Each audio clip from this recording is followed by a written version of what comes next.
Hello and welcome to another AIC Productions video. Today is another quick video. That's all I've really had time for. I've been sick with the flu for like a week and a half and I'm struggling just to get through the day.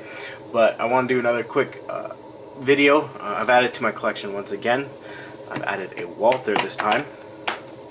This is a Walther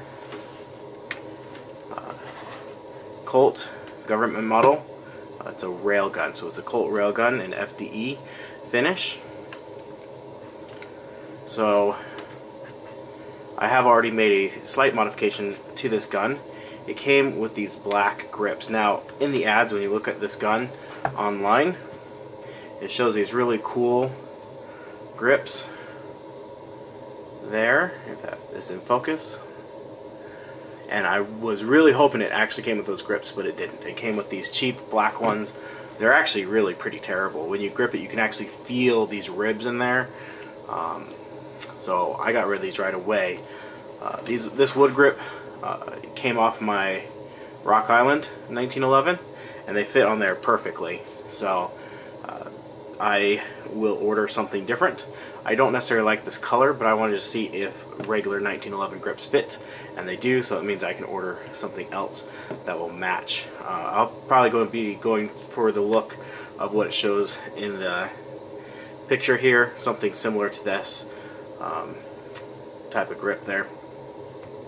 But this is a 22 long rifle caliber gun, so the nice thing about this is it is an all-metal gun. The slide is, I believe, aluminum. The specs didn't say exactly what it was, but I believe it's aluminum. So you can definitely feel it's a lot lighter, and the spring in there is a lot lighter than the slide on my 45. So big difference there in weight of the slide. But the rest of the gun definitely has some heft to it. It is a real metal gun. You can feel that in your hand. So it very closely resembles a typical 1911 in its weight. I love the overall look of this gun. The FDE finish on here looks amazing. It has the same grip safety here. It has the slide lock that locks into place. It did come with a couple of accessories which I really like. Again, this gun was fairly inexpensive. It was under $350. I think it was $200, and with tax I spent like $230. And with that, you get, here's the one magazine. It does just come with one magazine, but it comes with a magazine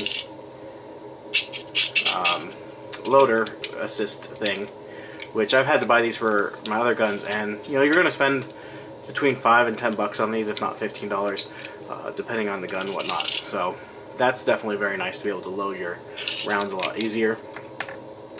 It also came with a wrench and some Allen keys.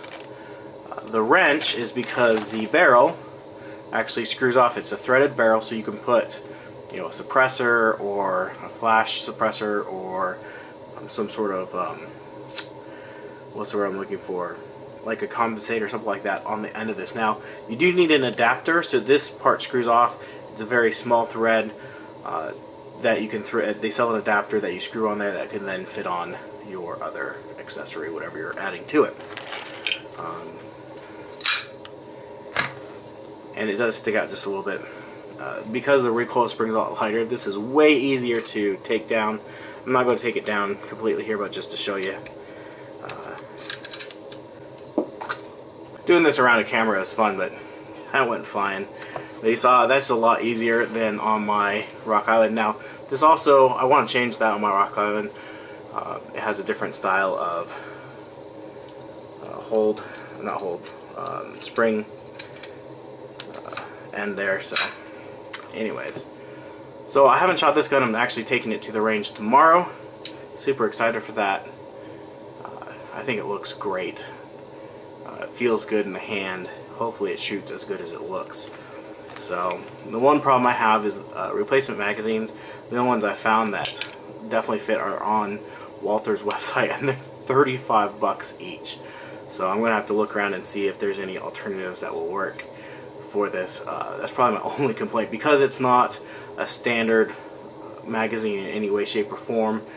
They are expensive, and Walter can charge basically what they want for it because you can only go to one source, it looks like, for it. So I'm going to see if I can't find some used ones or something online.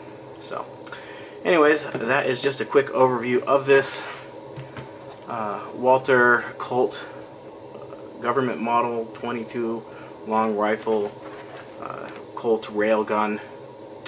If you have any questions, feel free to ask in the comment section down below. All I've done so far with it is just do a quick disassembly.